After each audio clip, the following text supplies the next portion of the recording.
Limited learning. हमने relational algebra के सारे ऑपरेटर्स ऑलरेडी देख लिए थे, जिनमें मेजरली जो हमारे लिए इंपॉर्टेंट है गेट सिलेबस के लिए वो हमने देखे थे select, project, then we have seen division, rename, joins हमने देखे, कार्टेशियन प्रोडक्ट हमने देखा। ये सब देखने के बाद in fact set operators also we have scene.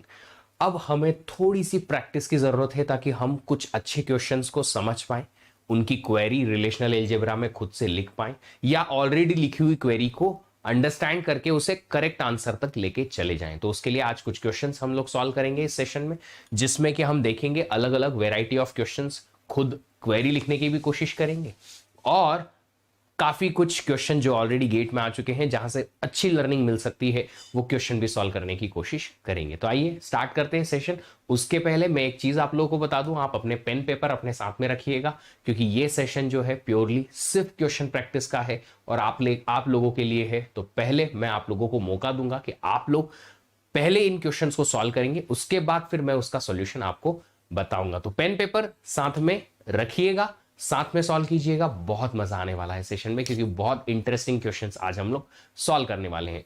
But उसके पहले मैं अपने आप को इंट्रोड्यूस कर देता हूं उन लोगों के लिए जो मुझे नहीं जानते हैं। मेरा नाम विश्वदीप है और मैं इस चैनल पे एज ए चैनल लीड काम करता हूं और अनअकैडमी प्लेटफॉर्म पे एज प्लस एजुकेटर काम करता हूं।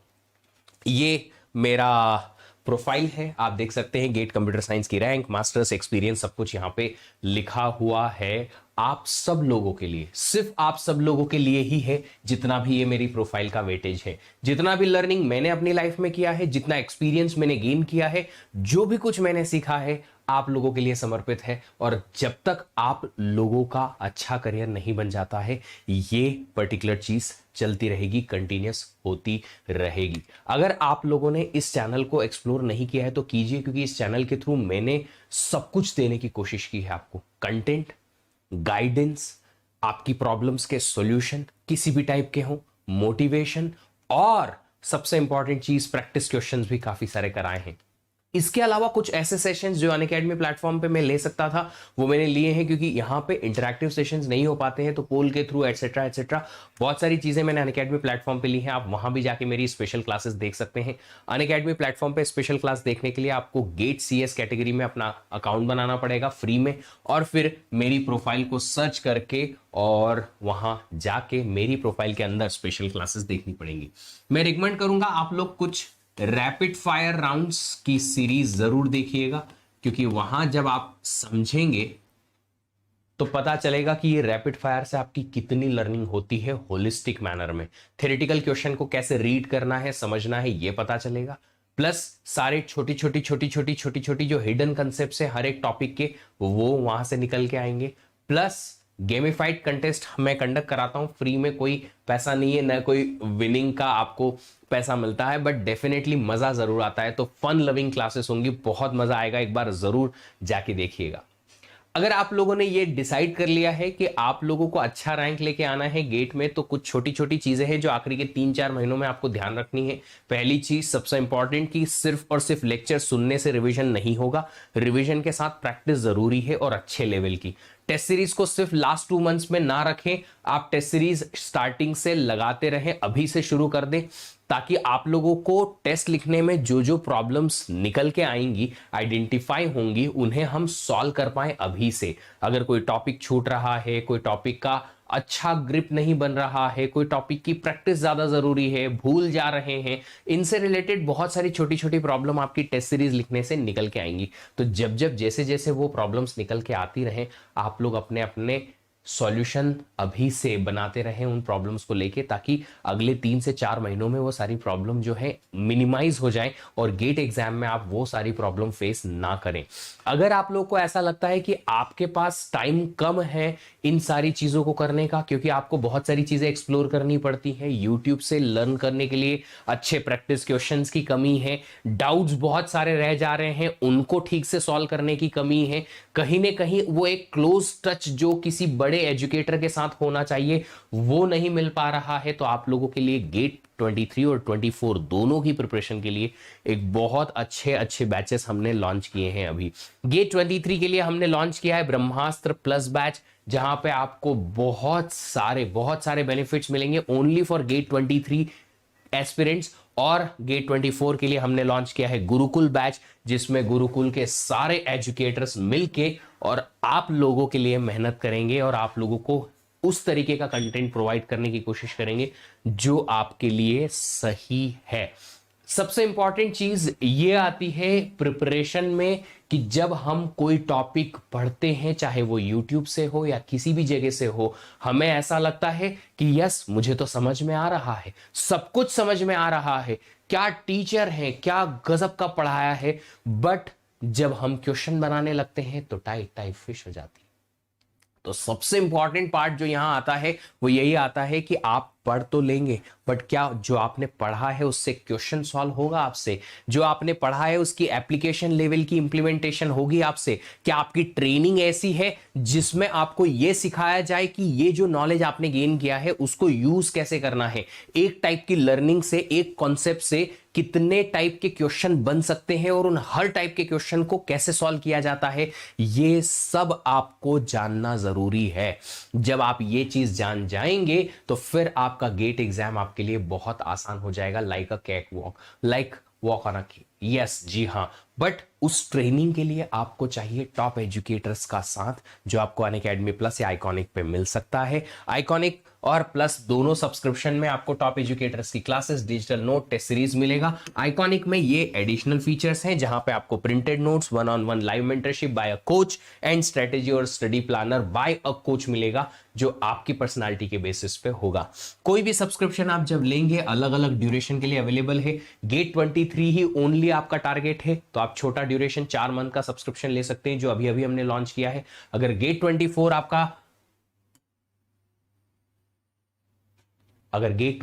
आपका टारगेट है तो आप लंबे ड्यूरेशन का सब्सक्रिप्शन लेके और स्टडी अभी से तैयारी कर सकते हैं, शुरुआत कर सकते हैं ये कोड लगा के। ये कोड लगाने से आपको 10% का डिस्काउंट, मेरा पर्सनल गाइडेंस और मेरी टीम का सपोर्ट मिल जाएगा। अगर आप लोगों ने अभी तक भी नहीं सोचा है तो अब सोचिए, क्योंकि आपका करियर इंपॉर्टेंट है और उसके लिए थोड़ा इन्वेस्टमेंट चाहिएगा, बिल्कुल चाहिएगा, चाहे वो मनी का हो या एक्स्ट्रा एफर्ट्स का हो। कहीं ना कहीं आपको एक्स्ट्रा इन्वेस्टमेंट करना ही पड़ेगा, वरना करियर इतनी आसानी से इतने अच्छे लेवल का हर किसी को नहीं मिलता। तो एक्स्ट्रा एफर्ट्स लगेंगे, डेफिनेटली एक्स्ट्रा कुछ तो इन्वेस्टमेंट लगेगा, या तो बहुत सारा एक्स्ट्रा एफर्ट लगेगा, बहुत ज्यादा डबल मेहनत लगेगी, या फिर थोड़ा कुछ एक्स्ट्रा मनी के टर्म्स में लगेगा आपका इन्वेस्टमेंट, ताकि आपके एफर्ट्स काफी बच जाएं और जितने एफर्ट्स आप लगाएं उसकी अच्छी इक्विवेलेंट रैंक आपके आ पाए। याद रखिएगा कोड VDEEP10 ताकि आपको डिस्काउंट और मेरा पर्सनल गाइडेंस भी मिल पाए। हमारे काफी सारे स्टूडेंट्स ने ये कॉम्बैट टेस्ट लिखा था, जो कि हमारा स्कॉलरशिप टेस्ट था। इस स्कॉलरशिप टेस्ट में काफी स्टूडेंट्स को स्कॉलरशिप का कोड भेजा गया था। ये कोड 14 अक्टूबर तक ही अवेलेबल है, तो अगर आप लोगों ने अभी तक इसका यूज नहीं किया है तो कर लीजिए, क्योंकि उसके बाद फिर ये यूज या वैलिड नहीं रहेगा। आप देख सकते हैं 65,000 लर्नर्स ने एनरोल किया था अनअकैडमी कॉम्बैट के लिए। उनमें से top rankers already Unacademy plus join करके और ऑलरेडी अपनी प्रिपरेशन स्टार्ट कर चुके हैं। अगर आपके पास भी कोड है यूज कर लीजिए और आ जाइए प्लस पे, ताकि आप लोगों को एक ऑर्गेनाइज्ड और सिस्टमेटिक लर्निंग मिल पाए। सब्सक्रिप्शन लेने के लिए नो कॉस्ट EMI ऑप्शन भी अवेलेबल है, जहां पे आप पेमेंट कर सकते हैं EMI में, इंस्टॉलमेंट्स में और विदाउट एनी एक्स्ट्रा कॉस्ट। चलिए स्टार्ट करें आज का सेशन। ये स्टार्ट करने के पहले कैसेक्स दिस इजी शुभ जैन जी बिल्कुल जल्दी से क्रिएट करा देंगे। COA सेशन बेटा आज शाम से स्टार्ट हो जाएगा। वैसे भी COA सेशन मैंने लास्ट वीक भी लिया ही था, सैटरडे तक भी क्लासेस ली हैं, सिर्फ संडे को ही कल क्लास नहीं हो पाई, बाकी तो मैं ले ही रहा हूं, है ना। आज भी COA का सेशन रहेगा शाम वाला। ठीक है, चलिए तो पेन पेपर उठा लीजिए और जल्दी से रेडी हो जाइए, ताकि हम इन क्वेश्चंस को सॉल्व कर पाए। आप लोगों को पहले इन क्वेश्चंस को सॉल्व करना है, उसके बाद में मैं सॉल्व करूंगा। एक बार फिर से रिकॉल कर देता हूं क्या क्या मैंने अभी पढ़ाया है। मैंने सिलेक्ट ऑपरेटर पढ़ाया है, सिग्मा, फिर प्रोजेक्ट पढ़ाया है जिसमें हम डिस्टिंक्ट वैल्यूज ही सिलेक्ट करके लेके आते हैं।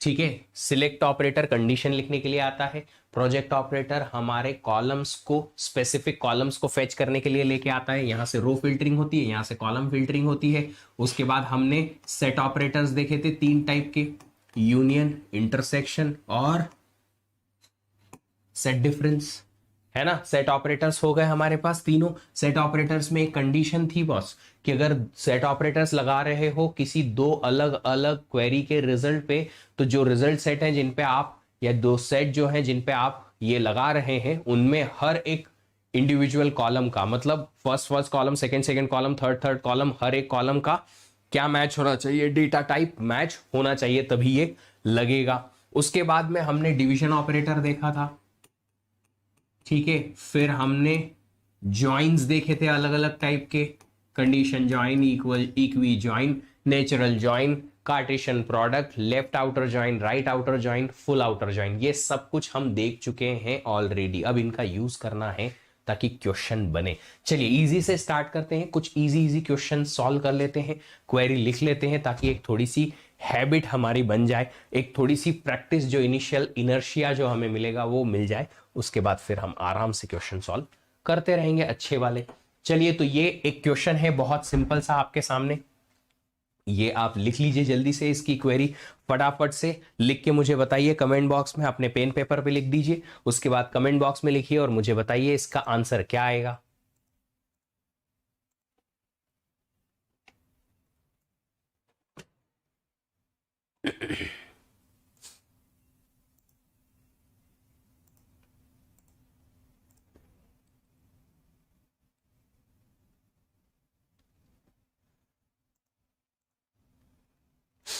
बहुत आसान सा ये क्वेश्चन है। एक रिलेशन दे रखा है कस्टमर्स, जिसमें कस्टमर आईडी है, कस्टमर का नाम है, एड्रेस है, सिटी है, पोस्टल कोड है, कंट्री है। अब आपको वो सारे कस्टमर्स सिलेक्ट करने हैं जो कि हैं कंट्री जर्मनी और बर्लिन से।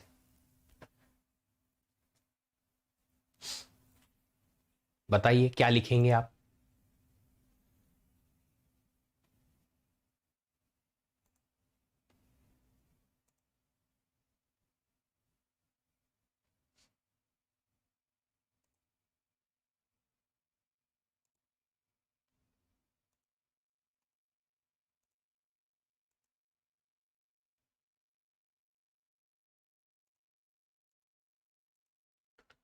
मुझे कस्टमर्स की सारी इंफॉर्मेशन चाहिए, है ना।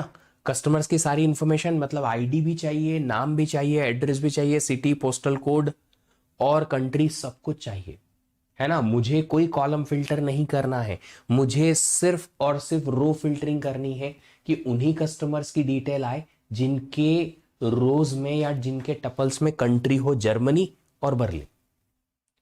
ऑफ कोर्स दो तो हो नहीं सकते। मुझे यहां पे रिलेशनल एल्जेब्रा की क्वेरी लिखनी है। दिव्या ने क्वेरी तो लिखी है, बट मुझे क्वेरी जो है वो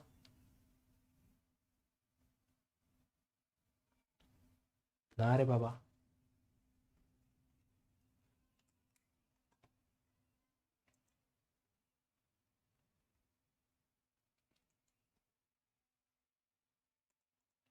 okay.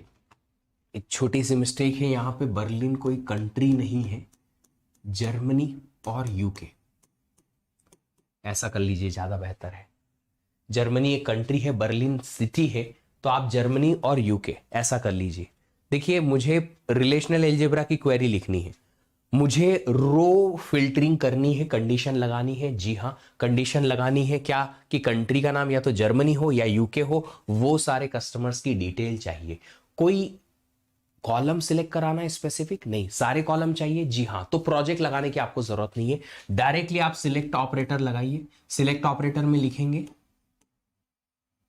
Country is equal to, single quote या डबल कोट दोनों आप कुछ भी लिख सकते हैं, चलेगा, जर्मनी,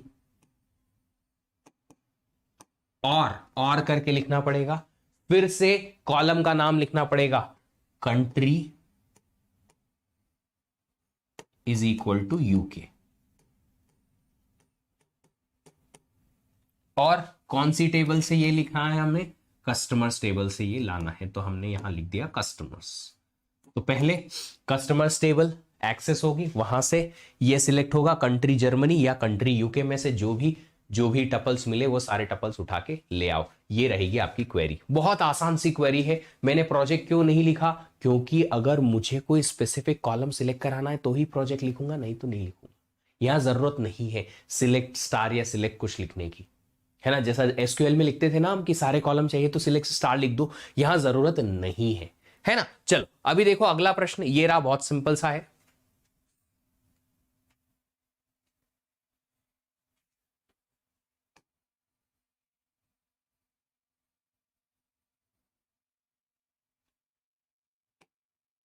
ये कर लो, ज्यादा आसान है। Fetch the customers address, city, postal code and country who has name Yang Weng. एक कस्टमर है जिसका नाम है यांग वेंग, उसका एड्रेस चाहिए मुझे, सिटी चाहिए, पोस्टल कोड चाहिए एंड कंट्री चाहिए, ये सब चाहिए। वेरी गुड मॉर्निंग बेटा, वेरी वेरी गुड मॉर्निंग। आपको जो यहां पे लिखना है वो है एक रिलेशनल एल्जेब्रा की क्वेरी। आप लिखेंगे, आसानी से समझ में भी आएगी, बनेगी भी, मजा भी आएगा।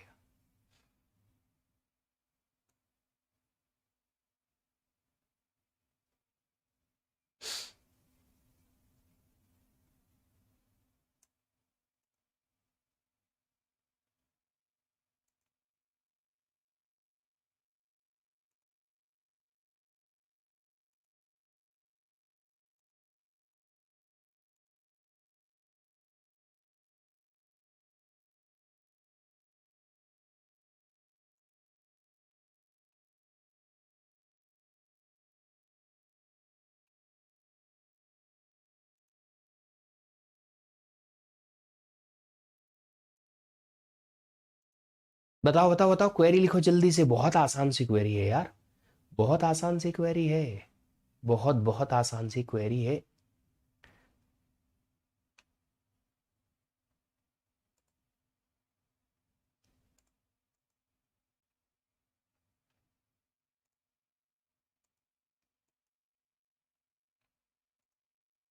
हम्म। नहीं, अरे देखो, हमें क्या क्या फेच करना है, कस्टमर का एड्रेस चाहिए, सिटी चाहिए, पोस्टल कोड चाहिए, कंट्री चाहिए। Address, city, postal code, country, ये चार कॉलम चाहिए। चार कॉलम अगर सिलेक्ट कराना है तो प्रोजेक्ट तो लगाना पड़ेगा, पाई लगाना पड़ेगा, जी हाँ। फिर कंडीशन भी चाहिए, क्या है कंडीशन, जिसका नाम, कस्टमर का नाम है येंग वेंग। ओके, अगर कस्टमर का नाम येंग वेंग है, उसी कस्टमर के लिए हमें यह सब चाहिए। तो सबसे पहले तो हम या तो इनर साइड से स्टार्ट करें, तो रिलेशन का नाम कस्टमर्स, जहां पे फिर आप सिलेक्ट मतलब सिग्मा लगाएंगे, कंडीशन लगाएंगे, नेम इज इक्वल टू यांग वेंग, और वहां से प्रोजेक्ट करा लेंगे क्या, ये सब। ठीक है, तो मैं आउट टू इन लिख देता हूं।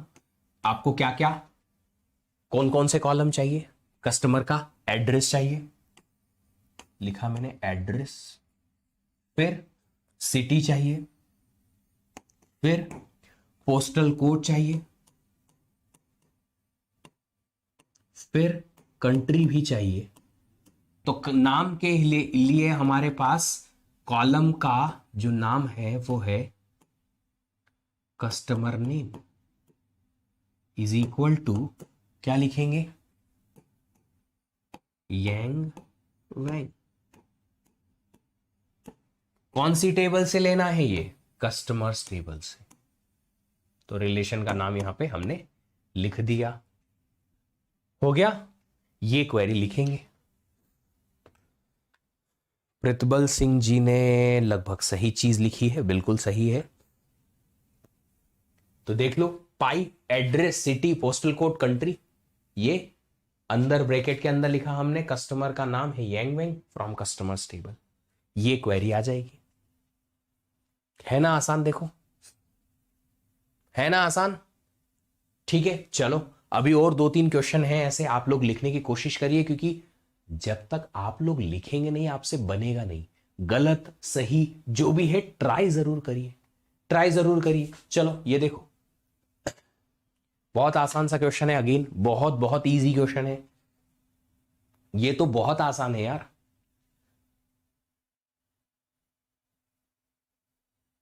जहां पे एक ही ऑपरेटर लगता है वो बहुत आसान हो जाता है।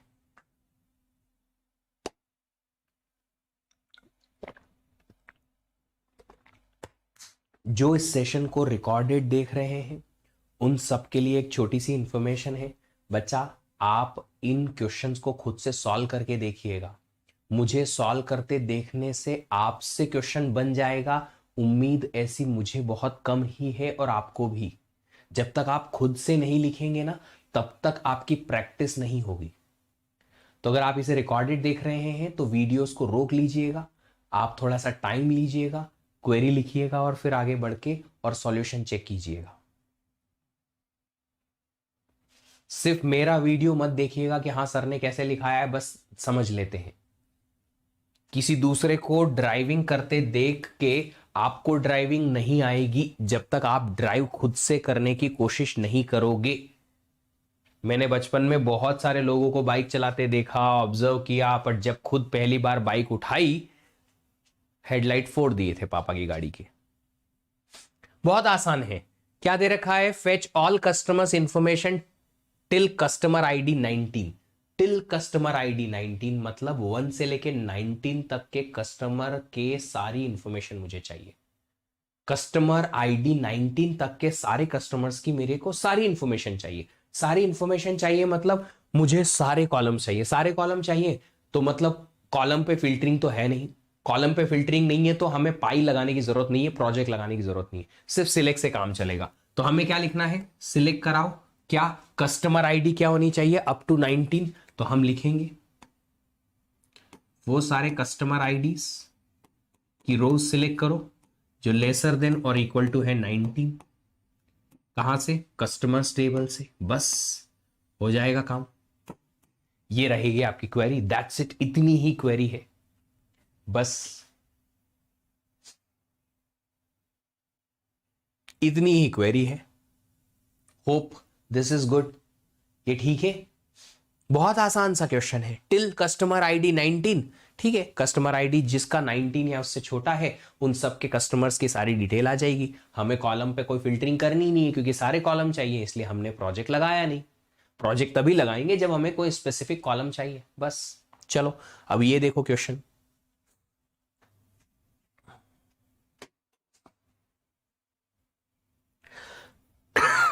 सॉरी, बड़ा आसान क्वेश्चन है, बनेगा आप लोगों से बहुत आसानी से बनेगा। रीड कीजिए, क्वेश्चन को समझने की कोशिश कीजिए और उससे रिलेटेड फिर क्वेरी लिखने की कोशिश कीजिए।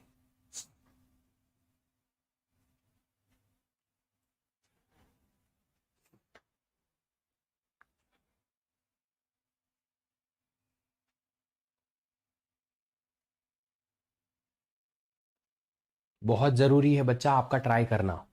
जब तक आप ट्राई नहीं करेंगे तब तक आपकी प्रैक्टिस उस लेवल की नहीं होगी। ये इजी क्वेश्चन इसलिए लेके आया हूं ताकि आपको एक अवेलेबिलिटी हो जाए आपके दिमाग में किस चीज की, कि अच्छा ये प्रोजेक्ट ये करता है, सिलेक्ट ये करता है। फिर जैसे ही धीरे धीरे करके आपको प्रोजेक्ट सिलेक्ट की क्वेरीज लिखना आ जाएंगी तो फिर हम अगले लेवल पे पहुंचेंगे जब हम कुछ अच्छे क्वेश्चन सॉल्व करेंगे, है ना। आप लोगों को इल्म भी नहीं है कि एक प्रोग्रेसिव ट्रेनिंग होती क्या है। जब आप मेरे सीओए के लेक्चर्स अनअकैडमी प्लस पे देखेंगे तो आपको समझ में आएगा कि ओ ऐसे बिल्ड होती है प्रॉब्लम सॉल्विंग।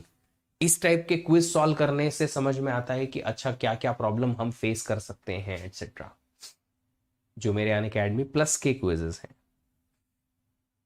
अगर कभी मौका मिले एक बार मेरे क्विजेस लिखिएगा जरूर अनअकैडमी प्लस के, पता चलेगा आपको कि किस लेवल की ट्रेनिंग स्टूडेंट्स को मिल सकती है, किस टाइप के क्वेश्चंस स्टूडेंट फेस करते हैं। लिखो लिखो लिखो, जल्दी लिखो क्वेरी। बहुत आसान है, बहुत बहुत बहुत आसान है।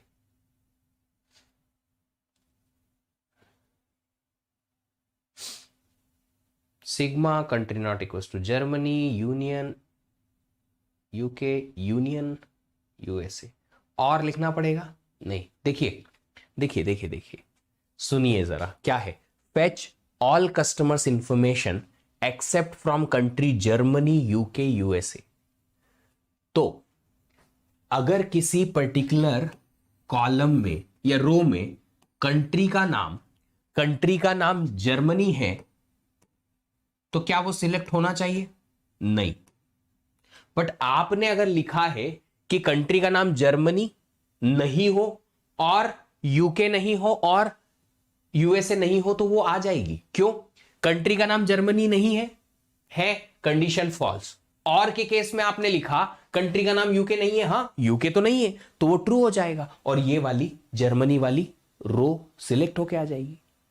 कोई भी रो अगर है कस्टमर जर्मनी से है और अगर आपने कंडीशन ऐसी लिख दी कि कस्टमर की कंट्री जो है वो है नॉट इक्वल्स टू जर्मनी और करके लिखा है आपने country not equals to UK.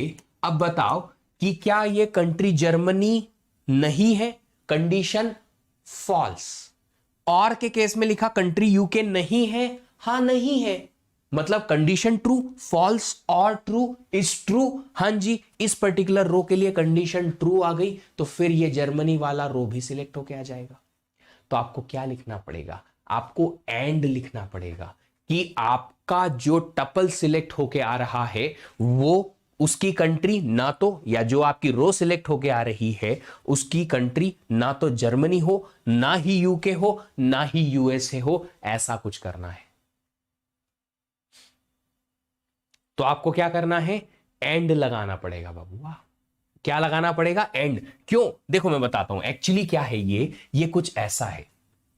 Country जो है वो जर्मनी, यूएसए, यूके, इन तीनों में से कोई भी नहीं है। नहीं है मतलब इनका नेगेशन, ये और में है सारे। कंट्री जर्मनी और यूएसए और यूके में से कुछ भी ना हो, कुछ भी ना हो मतलब तीनों का होल नेगेशन। अगर आपने डी मॉर्गन्स लॉ पढ़ा है तो नेगेशन अगर होल है तो ये आ जाएगा not equals to Germany and not equals to USA and not equals to UK. ऐसा कुछ समझ में आना चाहिए। तो मैंने इसीलिए कहा कि आपको क्वेश्चन रीड करके समझ के और उसका क्वेरी लिखना होगा, वरना फिर देखो यहां पे ऐसी गड़बड़ हो जाएगी, है ना? ठीक है, तो चलिए क्या ले रखा है? Fetch all customers information except from customers from Germany, country UK, country Germany, UK, USA. तो हम लिखेंगे सारी इंफॉर्मेशन चाहिए कस्टमर्स की, मतलब पाई की जरूरत नहीं है, कोई स्पेसिफिक कॉलम तो लेना नहीं है, हम डायरेक्टली लिखेंगे sigma country not equals to Germany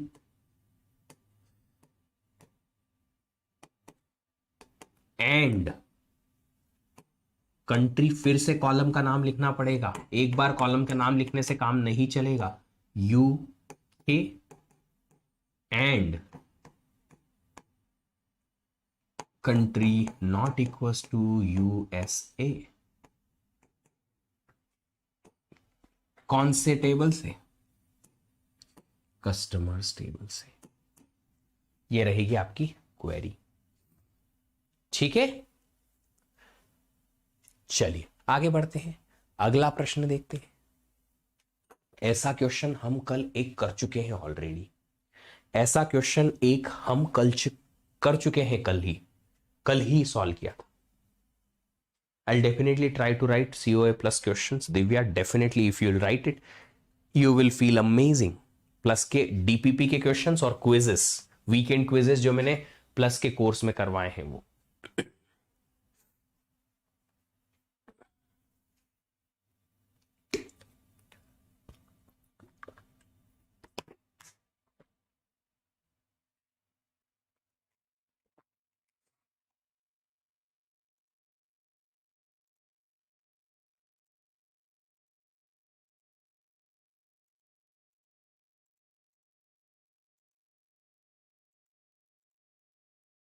बताओ, क्वेरी लिख के बताओ जल्दी से इसकी।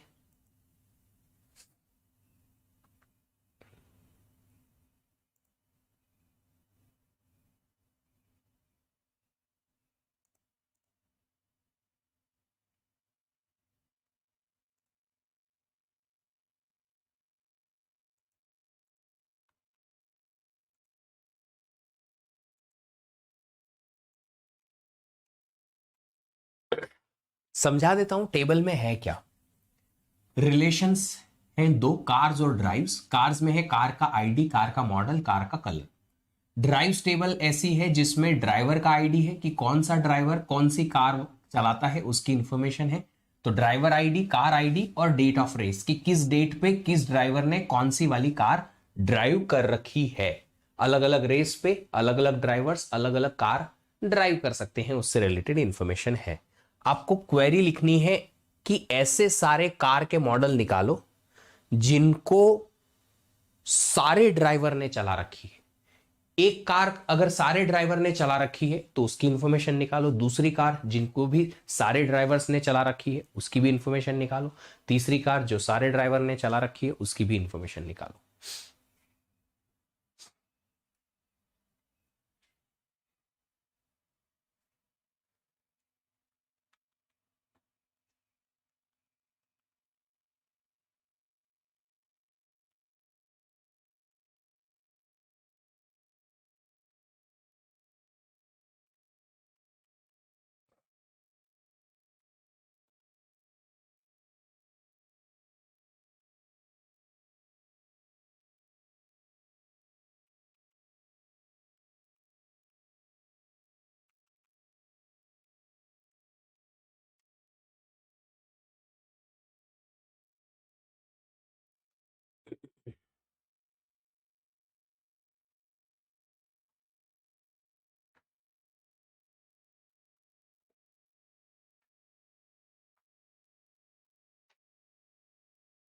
How to top gate in 1 year? Updates. You need constant guidance, great content, amazing questions to practice, and a lot of self motivation to have consistency for 1 year.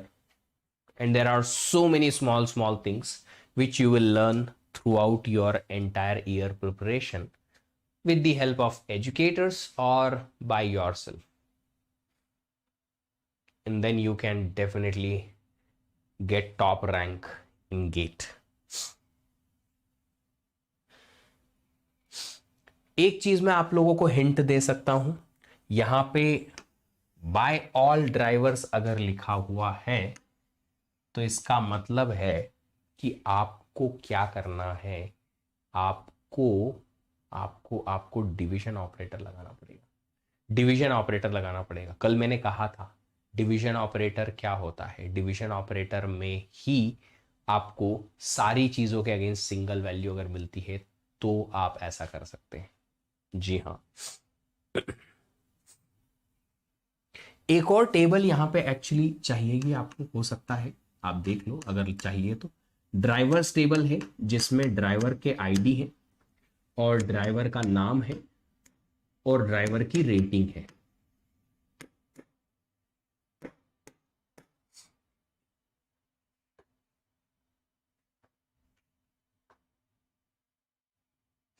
Will you uncover every topic of TPMS? Priyesh ji, मैंने already काफी सारे topics पढ़ा दिए हैं। 2 chapter और बचे हुए हैं आपके, ट्रांजैक्शंस और इंडेक्सिंग। दोनों टॉपिक्स भी मैं पढ़ाऊंगा एक एक करके। कल से हम ट्रांजैक्शन चैप्टर स्टार्ट करेंगे। Sir, what are the resources I should use to start GATE CSE preparation? Your choice. Resources are unlimited if you want to prepare for YouTube from YouTube. You say, sir, resources are unlimited but more organized if you want to go for your preparation along with Unacademy Plus or Iconic.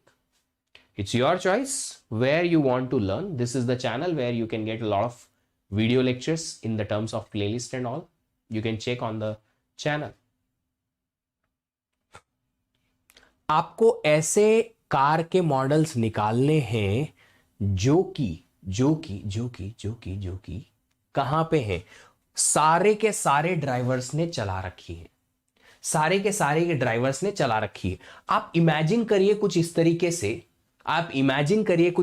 से, कि आपके पास driver का ID है 1, है ना, 2, 3, 4, 5, ऐसे बहुत सारे आईडीज हैं। इनके सामने एक ही कार की आईडी है, कार आईडी 1 1 1 1 1 1 1, ऐसा कुछ है। कि कोई ऐसी कार है जिसको सारे के सारे पांचों ड्राइवर ने चला रखी है, तो आपको वो कार की आईडी निकलेगी और उस कार की आईडी से आपको मॉडल निकल जाएगा। That is the motive here. ऐसे ही फिर आपको और भी दूसरी आईडीज निकालनी, कोई और दूसरी कार आईडी है, लेट्स से कार आईडी 6 है जो सारे 1 2 3 4 5 ड्राइवर ने चला रखी है, तो उसके सामने होगा जिस ड्राइवर ने जो कार चला रखी है उसकी इंफॉर्मेशन आपको मिल जाएगी, बस वो कार आईडी वहां से निकाल लो। तो डिवीजन तो आपको यूज करना ही पड़ेगा। क्यों? क्योंकि मैंने आपको कल भी कहा था कि अगर आप डिवीजन यूज करते हो तो ही आपको मिलेगा रिजल्ट। किस चीज का रिजल्ट मिलेगा? इस चीज का कि एक्चुअल में कौन सी ऐसी वैल्यू है जो सारी सामने की सारी वैल्यूज के साथ एसोसिएटेड है ना। तो डिवीजन तो आपको करना ही पड़ेगा। अब किसका किससे डिवीजन करेंगे, कैसे चलेगा वो काम, ये आपको देखना पड़ेगा, ये आपको देखना पड़ेगा।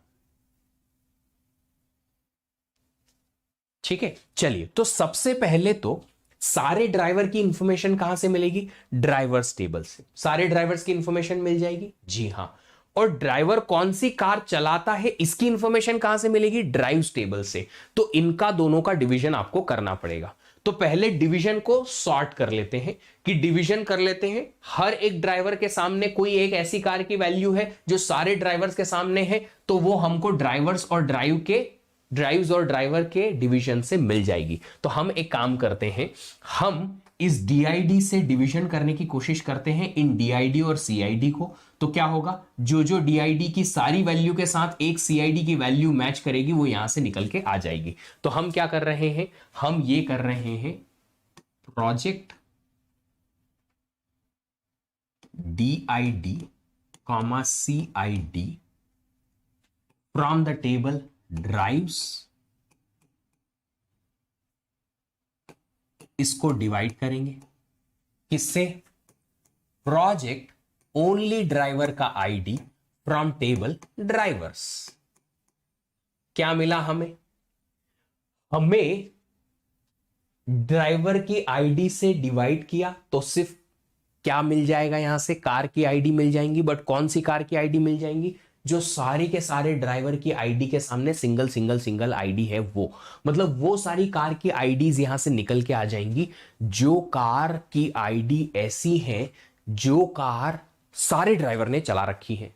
बट मुझे क्या ड्राइवर की या सॉरी कार की आईडी चाहिए? नहीं, मुझे तो मॉडल चाहिए। अब मॉडल कहां मिलेगा? यहां मिलेगा। तो जो जो आईडी मुझे इस डिवीजन से मिली है उसको यहां मैच करा लेते हैं, उसको यहां पे मैच करा लेते हैं। मैच कराने के लिए हम सिंपल सा क्या कर सकते हैं, नेचुरल ज्वाइन लगा सकते हैं। तो सिंपल सा नेचुरल ज्वाइन लगा देते हैं। तो एक काम करते हैं, इसका हम क्रॉस प्रोडक्ट लगा देते हैं।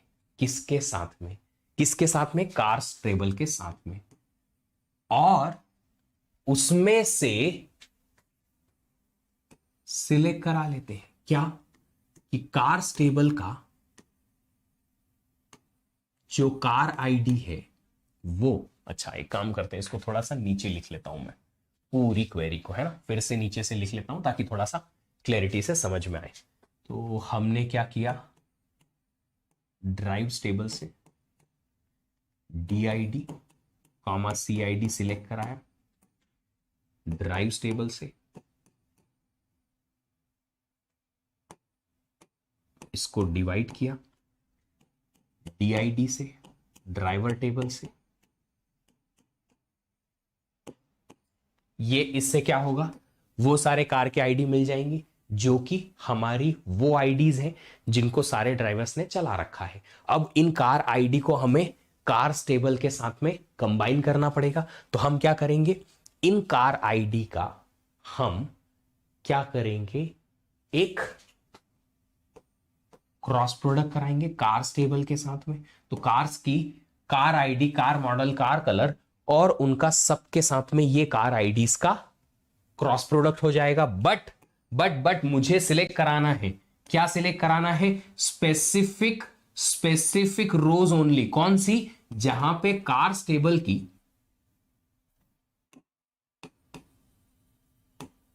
Car ID is equal to हो इसका कार आईडी। अब इसका कार आईडी कैसे सिलेक्ट होगा, इसका कार आईडी कैसे सिलेक्ट होगा, इसका कार आईडी कैसे सिलेक्ट होगा, ये तो बड़ी दिक्कत हो जाएगी। हाँ जी, तो एक काम करते हैं, एक काम करते हैं, रादर देन डूइंग दिस हम इसका नेचुरल ज्वाइन कर देते हैं। नेचुरल ज्वाइन में यहां से कार आईडी आएगी, यहां से कार आईडी आएगी, जो दोनों कार आईडी का नाम सेम है वो मैच हो जाएगा। यहां से कार आईडी निकल के आएगी, वो तो हमें पता है डिवीजन ऑपरेटर में से डीआईडी सीआईडी, और डीआईडी का डिवीजन है तो कार आईडी ही सिलेक्ट होके आएगी। यहां से सीआईडी सिलेक्ट होके आई, यहां पे सीआईडी है, नेचुरल ज्वाइन लगाया, automatically column, common column names पे सेम टू सेम की क्या हो जाएगी, मैचिंग हो जाएगी। जहां ये कार आईडी और ये कार आईडी मैच करते हैं, बस वही कार आईडीज निकल के आएंगी। आ गई, जी हाँ, वही कॉलम निकल के आए, ठीक है, वही रोज निकल के आई, और उसके बाद मैंने इनमें से सिर्फ क्या निकालना है, कार का मॉडल नेम निकालना है, निकाल दिया। डिवीजन ज्वाइन दोनों लगेंगे यहां पे। डिवीजन से मैंने क्या किया, इस डिवीजन से मैंने क्या किया, इस डिवीजन से मैंने सिर्फ इतना किया कि वो सारे कार की आईडी आ जाए जिनको सारे ड्राइवर ने चलाया। अब कार की आईडी तो आ गई, ठीक है, बट उन आईडी को यहां पे मैच कराना पड़ेगा। यहां कार आईडी जो यहां से मैच होंगी उसका ही मॉडल मुझे चाहिए। तो मैंने क्या किया, क्या किया, जो ये रिजल्ट आया डिवीजन का, इसके साथ में नेचुरल ज्वाइन लगा दिया कार्स टेबल का। नेचुरल ज्वाइन किस पे लगेगा, कार आईडी नाम के कॉलम पे लग जाएगा। तो कार आईडी कॉलम पे लग जाएगा ऑटोमेटिकली, क्योंकि नाम सेम है इसलिए। तो हमने नेचुरल ज्वाइन लगाया, यहां से कार आईडी, यहां से कार आईडी मैच हो गई, दोनों दोनों मैच हो गई। मैच होने के बाद जिसका मैच हुआ उसका मॉडल हमने निकाल के रख दिया। तो हमने मॉडल निकाल के रख दिया, ये रहा कार का मॉडल, सी मॉडल मिल जाएगा। तो वो सारी कार की मॉडल मिल जाएंगी जिनको सारे ड्राइवर्स ने चला रखा है। ये देखो, आपको फाइनल रिजल्ट ऐसा आएगा। ठीक है, चलिए अब आगे बढ़ते हैं और अगला प्रश्न सॉल्व करते हैं। मुझे उम्मीद है आपको काफी हद तक समझ में आया होगा सारे लोगों को, है ना, आया ना। सेशन को लाइक करते रहिएगा। चलो अगला प्रश्न देखो, बड़ा सिंपल सा क्वेश्चन है ये।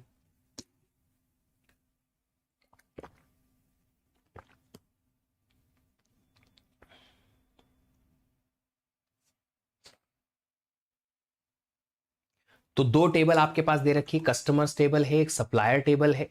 मुझे कुछ क्वेरी लिखनी है जो कि आपको गिवन है। ऐसे कस्टमर्स फाइंड आउट करने हैं जो उन कंट्री से हैं जहां पे सप्लायर ना हो।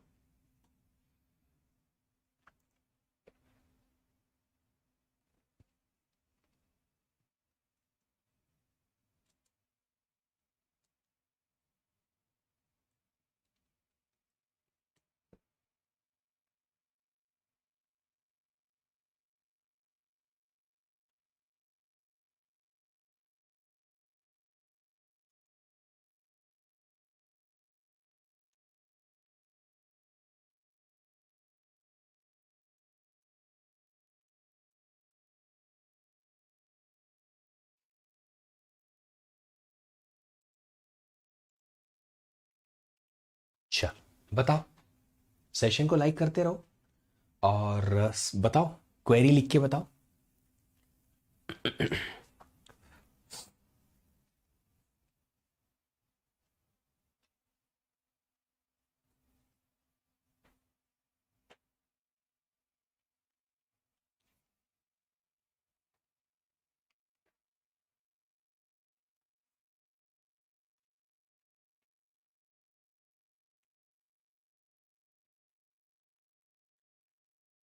क्या लिखोगे बताओ। मल्टीपल तरीके हो सकते हैं किसी भी एक क्वेरी को लिखने के। आप एक भी तरीका मुझे बताएंगे तो भी चलेगा। एटलीस्ट आपके दिमाग में कुछ तो समझ में आएंगी ना चीजें, कुछ तो समझ में आएगा। मुझे ऐसे कस्टमर्स चाहिए जो उन कंट्री से हैं जहां पे कोई सप्लायर नहीं है। तो हो सकता है, अज्यूम करते हैं कि आपके पास कस्टमर्स हैं, है ना, इंडिया में हैं, आपके कस्टमर यूके में हैं, यूएसए में हैं, जर्मनी में हैं, आपके कस्टमर चाइना में हैं, बहुत सारी जगह पे हैं। बट आपके सप्लायर जो है वो सिर्फ दो कंट्री में है, लेट्स से सप्लायर्स जो हैं आपके वो सिर्फ दो कंट्री में है, एक यूके में और एक यूएसए में। तो आपको क्या करना है, उन सारे कस्टमर्स की इंफॉर्मेशन निकालनी है जिन कस्टमर्स में या जिन कंट्री में कस्टमर हो बट सप्लायर ना हो। तो सप्लायर यूके में है तो यूके के कस्टमर्स नहीं चाहिए, यूएसए के भी कस्टमर नहीं चाहिए क्योंकि वहां सप्लायर है। मुझे उस कंट्री के सप्लायर्स चाहिए जहां पे उस कंट्री के कस्टमर्स चाहिए जहां पे सप्लायर नहीं है हमारे पास। उस कंट्री के कस्टमर्स चाहिए जहां पे हमारे पास सप्लायर नहीं है। तो हमें वो सारे कस्टमर्स ही फिल्टर आउट करने हैं जिनकी कंट्री सप्लायर की कंट्री से मैच नहीं हो रही। बताओ क्या लिखोगे, कौन सा ऑपरेटर यूज करोगे, कैसे करोगे, जल्दी से मुझे बता दो।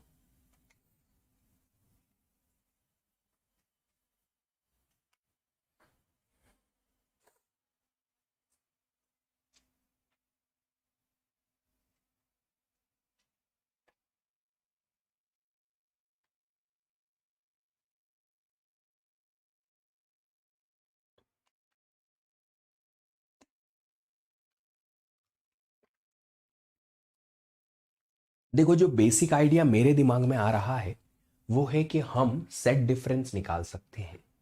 मतलब सर कैसे कैसे कैसे कैसे, मैं क्या करूंगा, मैं क्या करूंगा, मैंने, है ना, मैंने क्या करना है, मैंने एक तरफ कस्टमर्स की कंट्री निकालनी है ना,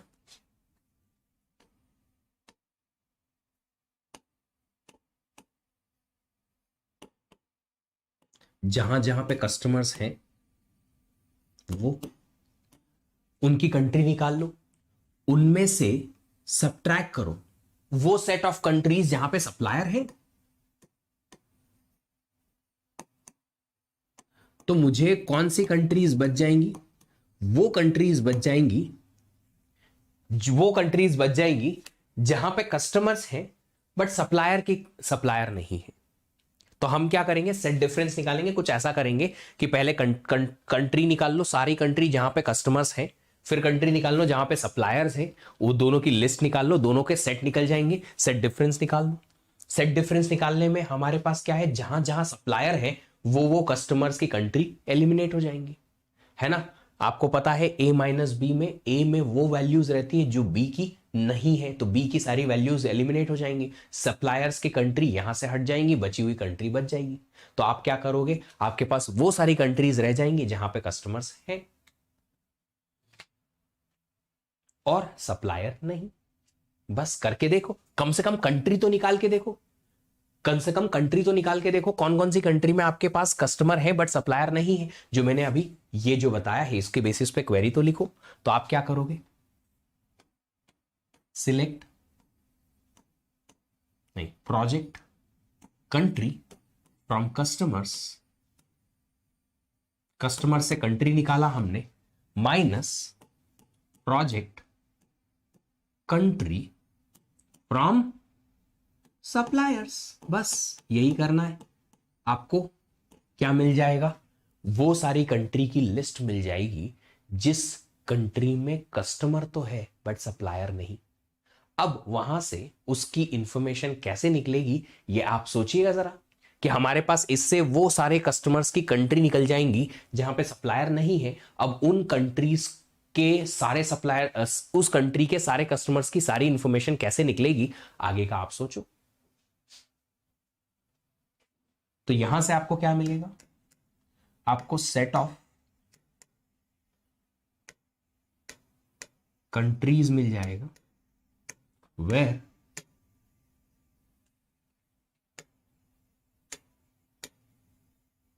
customers are there but no supplier। उस कस्टमर की कंट्रीज निकल जाएंगी जहां पे सप्लायर नहीं है। Further try to find all details of customers. अब आपको सारी की सारी डिटेल्स खुद से निकालनी है। कैसे निकालोगे? ये आपका होमवर्क है, कर लेना। बची हुई चीज आप लोग ट्राई करिएगा, है ना। चलो ये क्वेश्चन देखो एक जरा, क्रॉस प्रोडक्ट और माइनस दोनों है यहां पे। गेट का क्वेश्चन है 2013 का, देखिए जरा एक बार।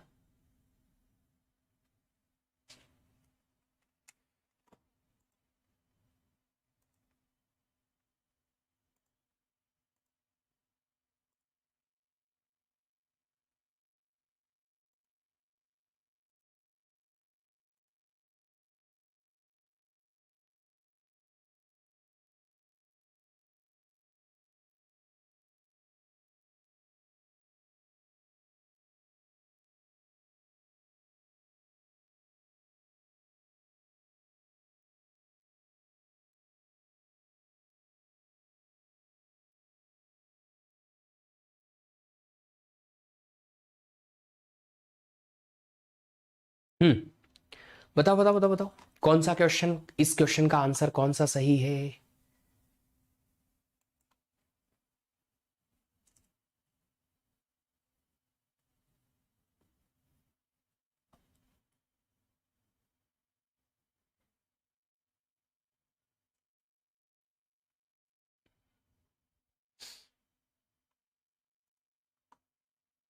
2013 में ये क्वेश्चन आया था।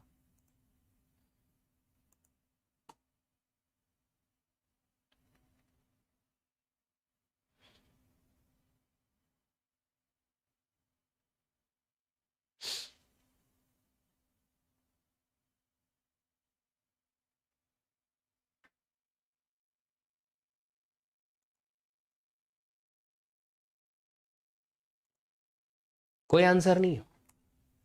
ट्राई करो ट्राई करो ट्राई करो, 1 मिनट और देता हूं, चलो। हम्म,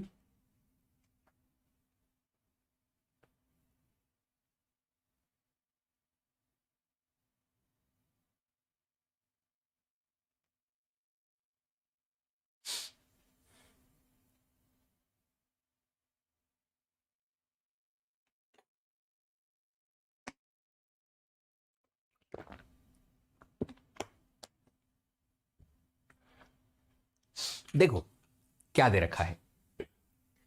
इन a relational database there are 3 relations, 3 tables या 3 रिलेशंस हैं। कस्टमर्स टेबल है जिसमें, जिसको नाम, छोटा नाम दिया है सी, और उसमें एक ही कॉलम का नाम है कस्टमर का नाम। फिर है शॉप्स एस, उसमें एक ही कॉलम है शॉप का नाम एस नेम। फिर है बाइज, कस्टमर का नाम शॉप नेम बी से उन्होंने इनिशियल उसका दे रखा है। तो सिंपल सी चीज है, कस्टमर्स टेबल में कस्टमर की इंफॉर्मेशन है, शॉप टेबल में शॉप की इंफॉर्मेशन है, और एक बाइज टेबल है जिसमें किस कस्टमर ने किस शॉप से परचेसिंग की है उसकी इंफॉर्मेशन है ना। किस कस्टमर ने किस शॉप से परचेसिंग की है, बाय कुछ तो प्रोडक्ट बाय किया है, वो उसकी इंफॉर्मेशन है। अब मुझे क्वेश्चन का आंसर क्या चाहिए, पहले क्वेश्चन पढ़ते हैं। Which of the following relational algebra expressions returns the name of shops? इनमें से कौन सा ऐसा रिलेशनल एल्जेब्रा एक्सप्रेशन है जो शॉप के नाम रिटर्न करता है? That have no customers at all, जिनमें एक भी कस्टमर नहीं है, एक भी कस्टमर नहीं है, 0 कस्टमर्स, उन शॉप की नाम चाहिए। पहला है option A, project S name from B. 22 से अगर आप शॉप का नाम निकालोगे तो वो सारी शॉप्स आ जाएंगी जहां से किसी ने प्रोडक्ट बाय किया है। क्यों? क्योंकि यहां पे तो वो है ना, इस कस्टमर ने इस शॉप से, इस कस्टमर ने इस शॉप से परचेसिंग की है। तो अगर आप डायरेक्टली शॉप का नाम यहां से निकालोगे तो वो कस्टमर की इंफॉर्मेशन आ जाएगी, या उस शॉप का नाम आ जाएगा जहां पे किसी ने परचेसिंग की है, क्योंकि वो तो इसमें एंट्री होगी ना, तभी तो 22 टेबल में वो आएगा। तो ये ऑप्शन ए तो गलत हो गया, ऑप्शन ए तो गलत हो गया। क्यों गलत हुआ? अरे यार सिंपल सी बात है, आपके पास कस्टमर से लेट्स से 1 2, कस्टमर का नाम है let's say C1 C2 C3 C4, है ना। फिर आपके पास शॉप्स है S1 S2 S3 S4, ठीक है, फिर आपके पास एक बाइस टेबल है, उसमें क्या है, कस्टमर का नाम है और शॉप का नाम है। कस्टमर नंबर 1 ने शॉप नंबर 1 2 दोनों से शॉपिंग कर रखी है। कस्टमर नंबर 2 में ने शॉप नंबर 1 और 3 से शॉपिंग कर रखी है। कस्टमर नंबर 3 ने शॉप नंबर 1 2 और 3 दोनों से, तीनों से शॉपिंग कर रखी है। बट शॉप नंबर 4 पे कोई कस्टमर गया ही नहीं। ठीक है, अभी तक तो कस्टमर नंबर 4 ने सिर्फ शॉप नंबर 2 से शॉपिंग कर रखी है। तो कस्टमर, कौन सा कस्टमर कौन सी शॉप पे गया है, इसकी इंफॉर्मेशन इसमें है। अच्छी बात है। अब हमने यहां क्या करा, हमने यहां डायरेक्टली लिखा शॉप का नाम बताओ बी से, शॉप के नाम बताओ तो 1 2 3 आ जाएंगे। अब 1 2 3 पे तो कस्टमर है ना, 1 2 3 पे तो कस्टमर है, हाँ, तभी तो 22 टेबल में उसकी एंट्री है। इसलिए ये वाला ऑप्शन तो गलत हो गया। जी हाँ, सेकेंड ऑप्शन देखते हैं, एस माइनस बी। एस में क्या है, एस में क्या है, एस में है हमारे पास शॉप्स, और बी में क्या है, बी में क्या है हमारे पास कस्टमर का नेम और शॉप का नेम। यार ये तो गलत हो जाएगा। क्यों, अगर आपको सब्ट्रैक्शन करना है तो सब्ट्रैक्शन में तो दोनों में नंबर ऑफ कॉलम्स तो सेम होने चाहिए। जी हाँ, नंबर ऑफ कॉलम्स है क्या एस और बी में बराबर बराबर, नहीं, तो ये तो एरर दे देगा, एरर दे देगा, ये गलत हो गया। अब ये देखते हैं, एस में से वो सारे शॉप के नाम में से वो सारे शॉप्स के नाम हटाओ जो बी टेबल में प्रेजेंट है। तो एस के नाम क्या है, यहां से शॉप के नाम निकलेंगे S1 S2 S3 S4। ये बोलता है एस में से शॉप के नाम ही है बस। जी हाँ, तो S1 S2 S3 S4 ये आपके पास सेट आ जाएगा यहां से, माइनस आप बी से सिर्फ और सिर्फ शॉप के नाम निकाल के लाओ। अब आपको पता होना चाहिए कि बी से जब शॉप के नाम निकल के आएंगे तो वो आएंगे यूनिक। क्यों आएंगे, क्योंकि प्रोजेक्ट ऑपरेशन जो पाई वाला ऑपरेशन होता है वो डुप्लीकेट एलिमिनेट कर देता है। तो बताओ यहां पे क्या क्या आपको मिलेगा, S1 S2 S3 एलिमिनेट हो जाएंगे। क्या हो जाएगा यहां से, क्या मिलेगा S4। और जी हां दोस्तों, वही हमारे पास सही रिजल्ट है। जी हाँ, वही तो सही रिजल्ट है। क्यों है, क्योंकि S4 एक ऐसी शॉप है जिससे कोई भी कस्टमर ने अभी तक कोई शॉपिंग की नहीं है। अरे वो शॉप खराब है ऐसा नहीं है, वो शॉप अभी अभी नई नई खुली है और उसकी एंट्री अभी तक बस अभी हुई ही है हमारी टेबल में, कस्टमर की एंट्री नहीं हुई है। इसलिए अज्यूम करो यार, पॉजिटिव साइड देखो, बेचारे की शॉप क्यों बंद करा रहे हो। तो कस्टमर नहीं है, उसकी इंफॉर्मेशन हमारे पास है नहीं, तो वो इंफॉर्मेशन हमारे पास निकल के आ जाएगी। तो सी ऑप्शन यहां पे करेक्ट दिख रहा है, बिल्कुल करेक्ट है ना। I am new here, welcome पूर्वी नागर जी, आइए। ये देखो, ये तो बहुत कुछ कुछ यहां पे इन्होंने कर रखा है। अब ये सही है या नहीं है ये आपको चेक करना है। मेरे हिसाब से आंसर सी करेक्ट है, मेरे हिसाब से आंसर सी करेक्ट है।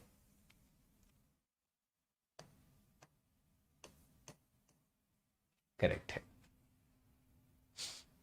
ठीक है। चलिए अगला प्रश्न देखते हैं। बड़ा ही इंटरेस्टिंग सा क्वेश्चन है, एक बार देखिएगा जरूर, समझ में आ जाएगा।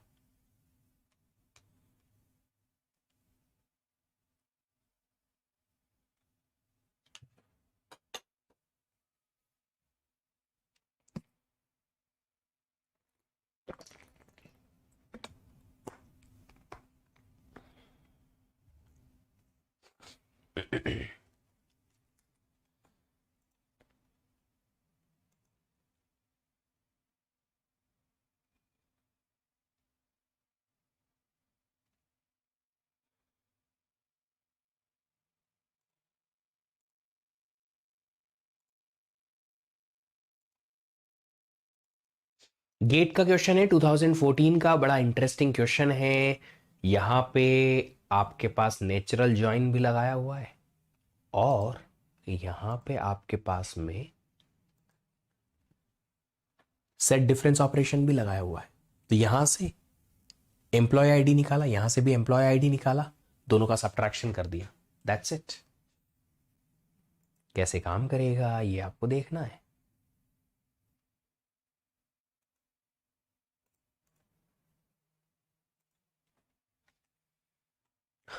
गाइड यू, किस चीज के लिए गाइड करें भाई, for what I need to guide you. Consider the relational schema given below where EID of relation dependent is a foreign key referring to the employee ID of relation employee तो यहां पे जो EID है dependent की table में, वो ये employ ID का रेफरेंस कर रही है as foreign key. Assume that every employee has at least one associated dependent in the dependent relation. तो हर एक एम्प्लॉय का अपना कम से कम एक तो डिपेंडेंट है ही है. अब डिपेंडेंट क्या होता है? एम्प्लॉय पे डिपेंडेंट हो सकते हैं, उनके स्पाउस हो सकते हैं, बच्चे हो सकते हैं, उनके पेरेंट्स हो सकते हैं. अगर को आप किसी कंपनी में काम करने जाते हो तो आपसे पूछा जाता है कि आप पे कोई डिपेंडेंट है क्या. मतलब ऐसा कोई पर्सन है जो खुद नहीं कमाते हैं, आप पे डिपेंडेंट है, आप कमाते हो और आपके पैसों से ही वो, आपके पैसों पे ही वो डिपेंडेंट है. होता है, डेफिनेटली होता है. बहुत सारे लोगों के स्पाउसेस उन पे डिपेंडेंट होते हैं, बच्चे उन पे डेफिनेटली डिपेंडेंट होते हैं. लाइक अगर आप अभी काम नहीं कर रहे हो तो आप अपने पेरेंट्स पे डिपेंडेंट हो अभी, ऑफ कोर्स, है ना. फिर पेरेंट्स भी होते हैं कभी कभी, आप जब बहुत ज्यादा एजेड हो जाएंगे, आपके पेरेंट्स रिटायर हो जाएंगे तो वो आप पे डिपेंडेंट बनेंगे, इस तरीके से, है ना. अब क्या दे रखा है आगे? ये इंफॉर्मेशन दे रखी है एम्प्लॉय का ID, employee name, employee age. इस एम्प्लॉय टेबल में डिपेंडेंट में क्या दे रखा है? डिपार्टमेंट डिपेंडेंट का आईडी, एम्प्लॉय का आईडी जिस पे वो डिपेंडेंट है, उस डिपेंडेंट का नाम और डिपेंडेंट की एज. अब ये वाली क्वेरी यहां पे चला रखी है. इस क्वेरी का रिजल्ट क्या आएगा? The above query evaluates the set of employee IDs of employees whose age is greater than. ऐसे सारे एम्प्लॉयज की आईडी निकालनी है जिनकी एज ग्रेटर है. किससे ग्रेटर है? कुछ उसके कुछ डिपेंडेंट से ग्रेटर है, सारे डिपेंडेंट से ग्रेटर है, सम ऑफ हिज और हर डिपेंडेंट्स, मतलब कुछ उसके ही कुछ डिपेंडेंट से ग्रेटर है, या ऑल ऑफ हिज और हर डिपेंडेंट उसके ही सारे डिपेंडेंट से ग्रेटर है. यहां पे किसी भी डिपेंडेंट से, सारे डिपेंडेंट से, जितने भी किसी के भी हों कोई फर्क नहीं पड़ता, खुद ही के डिपेंडेंट कुछ से, खुद ही के सारे डिपेंडेंट से. ये चार ऑप्शन में से एक सिलेक्ट करना है. तो पहले हम क्या करेंगे? पहले हम यहां से निकालेंगे सारे एम्प्लॉयज का आईडी. ये लेफ्ट वाला माइनस का जो सेट ऑपरेशन है उसका माइनस तो हमें यहां से मिल जाएगा. अब राइट साइड से क्या मिलेगा? राइट साइड से हमें देखने को मिलेगा, देखो क्या दे रखा है. हमने प्रोजेक्ट कराया एम्प्लॉय आईडी, ठीक है. एम्प्लॉय आईडी में हमने एम्प्लॉय टेबल और डिपेंडेंट टेबल का, एम्प्लॉय टेबल और डिपेंडेंट टेबल का क्या कराया? Natural join.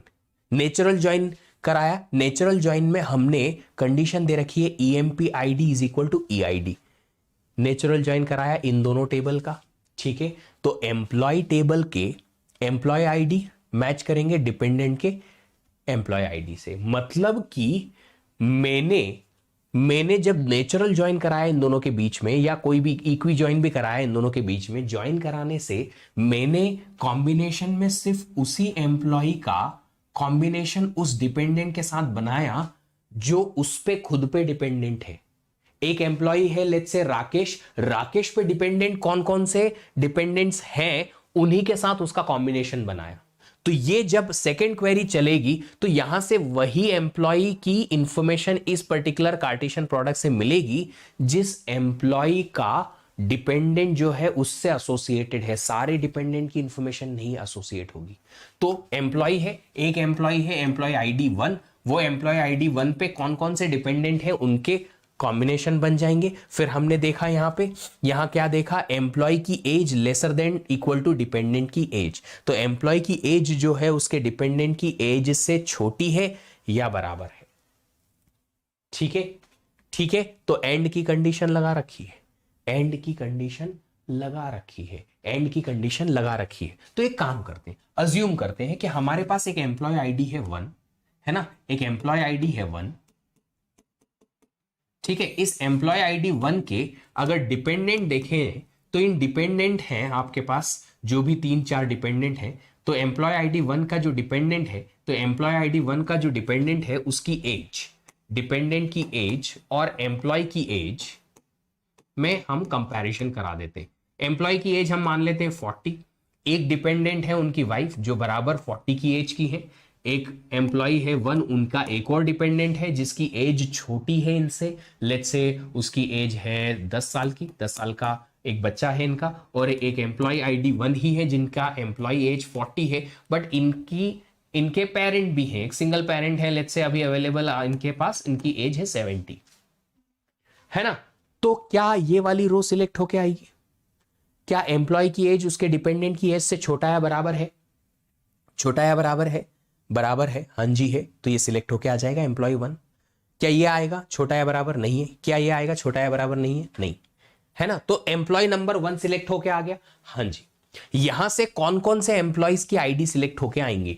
वो सारे एम्प्लॉयज की आईडी सिलेक्ट होके आ जाएंगी जिनका एक भी डिपेंडेंट ऐसा है जिनकी एज इस एम्प्लॉय से ग्रेटर है या इक्वल है। अगर एक भी ऐसा डिपेंडेंट है एम्प्लॉय का, एक भी ऐसा डिपेंडेंट है एम्प्लॉय का जिसकी डिपेंडेंट की एज ग्रेटर है, एम्प्लॉय से ग्रेटर है और खुद से ग्रेटर है, वो निकल के आ जाएंगे। मतलब किसी भी एम्प्लॉय के पेरेंट या उन पे डिपेंडेंट दादाजी, काका जी, मामा जी जो भी हैं, वो डिपेंडेंट जो है ना,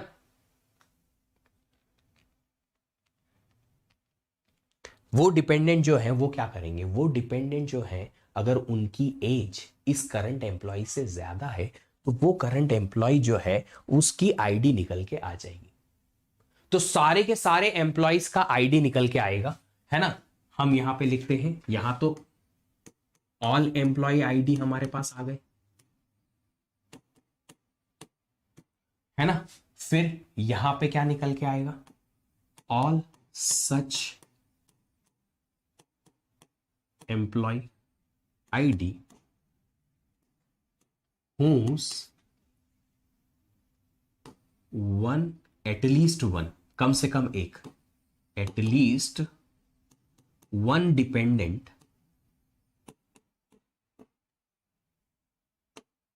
is having age greater than employee।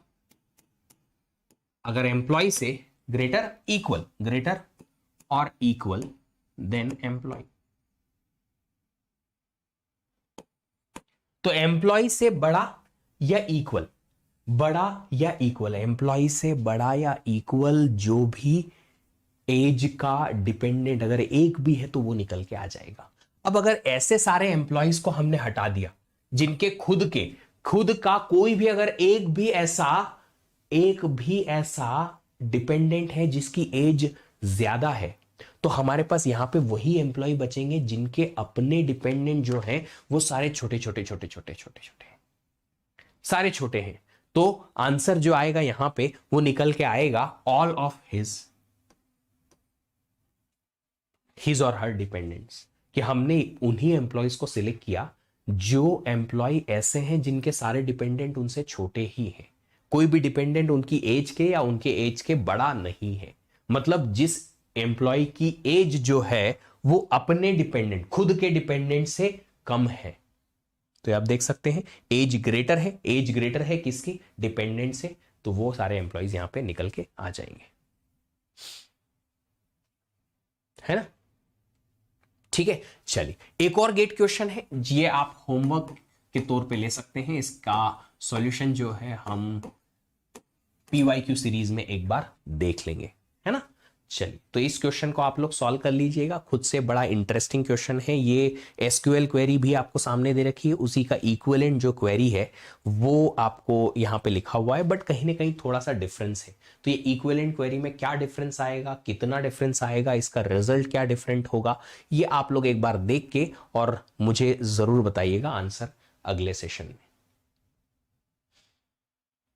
ठीक है, चलिए ठीक है, तो हम मिलते हैं आपसे अगले सेशन में। एक क्वेश्चन है सर, क्या hashing B plus tree ER2 relational mapping cover करेंगे? हाँ जी बिल्कुल, बिल्कुल करेंगे। हैशिंग जो है बेटा, हैशिंग हमने ऑलरेडी कवर किया हुआ है, और ये हैशिंग जो है मैंने कवर किया है डेटा स्ट्रक्चर चैप्टर में। तो वहां से आप डेटा स्ट्रक्चर चैप्टर से हैशिंग देख लीजिए।